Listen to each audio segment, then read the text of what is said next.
सुप्रभात बच्चों, कैसे हैं आप सब। उम्मीद करती हूँ आप सब अच्छे होंगे। तो बच्चों, मैं हूँ आपकी हिंदी की अध्यापिका। आज की कक्षा में हम पढ़ने वाले हैं अध्याय नंबर 1, जिसका शीर्षक है भाषा और व्याकरण। तो सबसे पहले हम जानेंगे भाषा के बारे में। प्रत्येक व्यक्ति अपने मन में उठने वाले विचारों अथवा भावों को दूसरों तक पहुंचाता है। वह अपने वातावरण में होने वाली क्रियाओं, बातों व व्यवहारों पर अपनी प्रतिक्रिया व्यक्त करता है। इस प्रकार विचारों की संपूर्ण अभिव्यक्ति हेतु मुख से निकलने वाली सार्थक ध्वनियों को वह इस रूप में प्रस्तुत करता है कि संबंधित व्यक्ति उसके विचार समझकर उन पर प्रतिक्रिया देता है। विचारों की अभिव्यक्ति हेतु जिस साधन का प्रयोग किया जाता है वही भाषा है। यानी कि भाषा क्या है? एक प्रकार का साधन है जिसका उपयोग हम कब करते हैं? जब हमें अपनी बातों को दूसरों के सामने प्रकट करना होता है और दूसरा व्यक्ति हमारी बातों को सुनकर या पढ़कर, देखकर उसकी प्रतिक्रिया करता है, उसे समझता है। भाषा शब्द संस्कृत की भाष धातु से बना है, जिसका अर्थ है बोलना। इस भाष से ही भाषा शब्द अस्तित्व में आया। इस प्रकार हम जो कुछ भी किसी अभिप्राय से अपने मुख से बोलते हैं वह सब भाषा है। इस प्रकार हम कह सकते हैं कि मुख से निकलने वाले सार्थक शब्दों तथा वाक्यों का ऐसा समूह जिसके द्वारा मन के विचार दूसरे तक प्रकट किए जाते हैं, भाषा कहलाता है। संसार में अनेक भाषाएं प्रचलित हैं, जैसे हिंदी, उर्दू, अंग्रेजी, चाइनीज, सिंहली, फ्रेंच, जर्मनी, रूसी। ये क्या है? संसार की अलग अलग भाषाएं हैं। अब हम यहाँ देखेंगे भाषा के रूप। मनुष्य अपने मन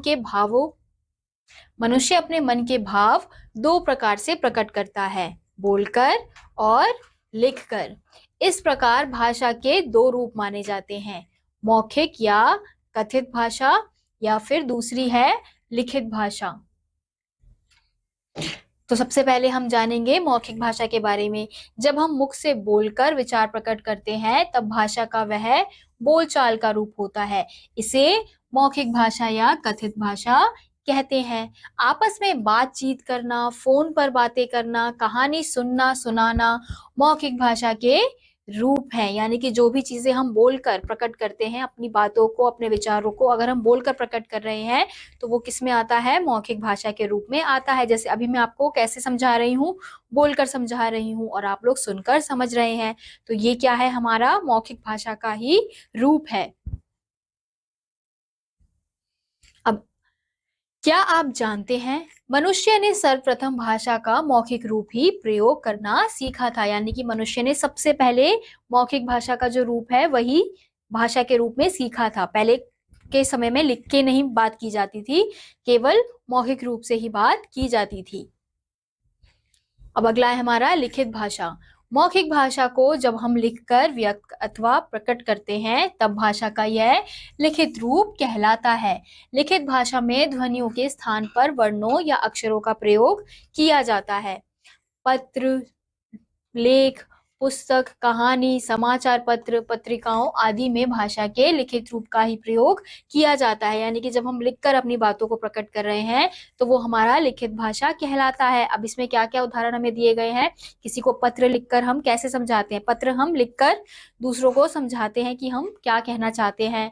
ऐसे ही पुस्तक में भी जो आप पढ़ते हो वो किसी के द्वारा लिखी हुई पुस्तक है, तभी आप उसे पढ़ पा रहे हो, उसमें जो लिखित ज्ञान है उसको समझ पा रहे हो, तो वो भी क्या है? हमारा लिखित भाषा है। कहानी जो हम पढ़ते हैं, बुक में जो कहानियां होती हैं उसे हम पढ़ते हैं, तो वो भी हमारा लिखित भाषा है। समाचार पत्र, हम समाचार पत्रों के द्वारा कैसे पढ़कर जो हमें समाचार मिलते हैं उसे हम जान पाते हैं, तो वो भी लिखित भाषा का ही रूप है। अब अगला है हमारा बोली। भाषा के क्षेत्रीय रूप को बोली कहते हैं। बोली का क्षेत्र सीमित होता है, जबकि भाषा का व्यापक। भाषा जैसे जैसे विकसित होती जाती है वैसे ही वैसे विस्तार पाती है तथा उसका क्षेत्र बढ़ता जाता है। इस कारण उसमें परिवर्तन आते रहते हैं। ये परिवर्तन किसी अन्य छोटी भाषा को जन्म देते हैं। ये छोटी भाषा बोली कहलाती है। भारत में बोली जाने वाली प्रमुख बोलियां हैं भोजपुरी, बुंदेली, मैथिली, अवधी, ब्रजभाषा, खड़ी बोली, हरियाणवी, बांगरू, मारवाड़ी और मेवाती आदि। तो ये क्या थी हमारी बोलियां। जो बोलियां क्या है वो सीमित क्षेत्रों में बोली जाती है और भाषा विस्तृत क्षेत्रों में बोली जाती है और बोली का उपयोग केवल आम बोलचाल के लिए ही किया जाता है। और हमने देखा कि अलग अलग प्रकार की बोलियों के उदाहरण यहाँ पे दिए गए थे। अब अगला है हमारा लिपि। लिपि शब्द का अर्थ है लीपना, चित्रित करना अथवा लिखना।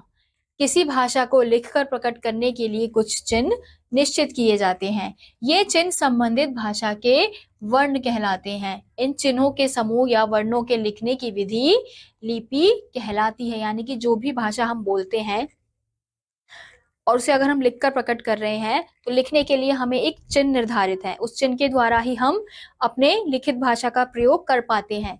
तो वो जो चिन्ह है उसका अगर समूह और वर्णों का लिखने की जो विधि है, किस प्रकार से उस चिन्ह को लिखना है, उसे लिखने की किस प्रकार से विधि है। जैसे अगर क है तो वो जैसे अगर क है तो क इसी तरीके से बनाया जाएगा। तो ये जो तरीका है इसी को हम क्या कहते हैं, लिपि कहते हैं। मौखिक ध्वनियों को लिखकर प्रकट करने के लिए जो चिन्ह निश्चित किए जाते हैं उन्हें लिखने की विधि लिपि कहलाती है। संसार में अनेक भाषाएं पाई जाती हैं। प्रत्येक भाषा की अपनी लिपि होती है जिसे उसका नाम दिया गया है। जैसे संस्कृत तथा मराठी भाषा की देवनागरी लिपि में लिखी जाती है। हमारी राष्ट्रभाषा हिंदी देवनागरी लिपि में लिखी जाती है। पंजाबी भाषा गुरुमुखी लिपि में लिखी जाती है और अंग्रेजी रोमन लिपि में लिखी जाती है। यानी कि हमने देखा यहाँ पे कि हर भाषा की अपनी अपनी एक लिपि यहाँ पे मौजूद है। भारतीय संविधान में निम्नलिखित 22 भाषाओं को मान्यता प्रदान की गई है। तो वो 22 भाषाएं कौन कौन सी हैं? बांग्ला, उड़िया, असमिया, कन्नड़, मलयालम, कश्मीरी, पंजाबी, हिंदी, संस्कृत, सिंधी, नेपाली, मणिपुरी, कोंकणी, उर्दू, गुजराती, मराठी, तेलुगु, तमिल, डोगरी, संथाली, बोडो और मैथिली। तो ये जो 22 भाषा है उसे भारत के संविधान द्वारा मान्यता प्रदान की गई है। अब हम अगला देखेंगे, राष्ट्रभाषा। जिस देश में जो भाषा सर्वाधिक बोली और समझी जाती है वही उस देश की राष्ट्रभाषा मानी जाती है। हमारे देश की आधी से अधिक आबादी हिंदी का प्रयोग करती है, इसलिए हिंदी भारत की राष्ट्रभाषा है। यानी कि जिस भाषा का देश में सबसे ज्यादा उपयोग किया जाता है बोलने के लिए, बातचीत के लिए और चीजों को समझने के लिए, तो वो उस देश की राष्ट्रभाषा होती है। तो हमारे यहाँ पे हिंदी भाषा को अत्यधिक प्रयोग किया जाता है, तो इसलिए हिंदी हमारी क्या है, राष्ट्रभाषा मानी जाती है। अब अगला है हमारा राजभाषा। सरकारी कामकाज जिस भाषा में किए जाते हैं उसे राजभाषा कहते हैं। 14 सितंबर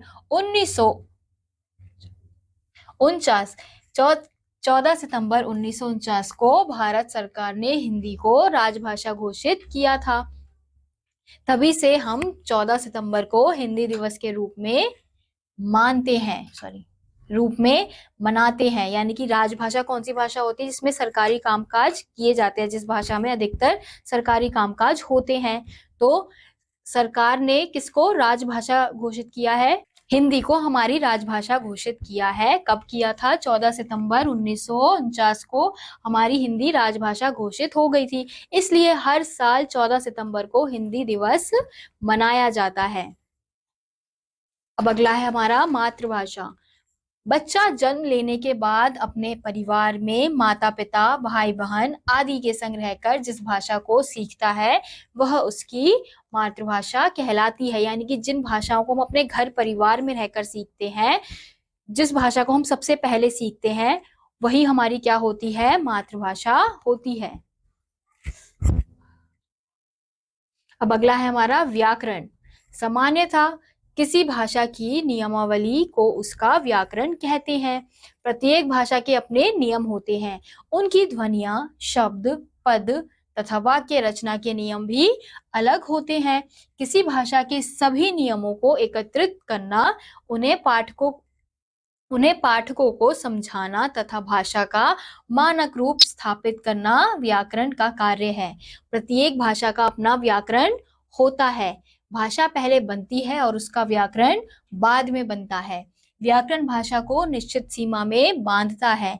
इससे भाषा का प्रवाह निरंतर बना रहता है। इस प्रकार हम कह सकते हैं कि व्याकरण वह शास्त्र है जिसके द्वारा भाषा के नियमों और व्यवस्थाओं का ज्ञान प्राप्त होता है। यानी कि भाषा क्या करता है कि किस प्रकार से भाषा जो है, व्याकरण क्या करता है, किस प्रकार से भाषा का शुद्ध रूप हमें बोलना चाहिए, हमें लिखना चाहिए, कैसे हमें पढ़ना चाहिए। तो वो जो शुद्ध रूप है वो हमें कौन बताता है, व्याकरण बताता है। क्योंकि उसके नियम, भाषा के जो नियम होते हैं वो हमेशा व्याकरण में ही हमें मिलते हैं। और हर भाषा का अपना अपना एक व्याकरण होता है। अगर हमें कोई भाषा सीखनी है तो उसके लिए हमें सबसे पहले उसके व्याकरण को जानना पड़ता है। क्यों? क्योंकि उसमें ही भाषा के सारे नियम दिए जाते हैं। और पहले भाषा बनती है, फिर उसके बाद ही उसका व्याकरण बनता है, यानी कि उसके नियम बनते हैं। अब अगला है हमारा व्याकरण के अंग। व्याकरण का संबंध भाषा से है। भाषा की सबसे छोटी इकाई वर्ण तथा सबसे बड़ी इकाई वाक्य है। वर्णों के सार्थक मेल से शब्द बनते हैं तथा शब्दों के मेल से वाक्य की रचना होती है। इस प्रकार किसी भी भाषा का ज्ञान प्राप्त करने के लिए उसके वर्णों, शब्दों और वाक्यों पर विचार किया जाता है। इस दृष्टि से व्याकरण के 3 अंग माने जाते हैं। तो सबसे पहला अंग है वर्ण विचार। इसके अंतर्गत अक्षरों यानी कि वर्णों के आकार, भेद, उच्चारण आदि का अध्ययन किया जाता है। फिर दूसरा है हमारा शब्द विचार।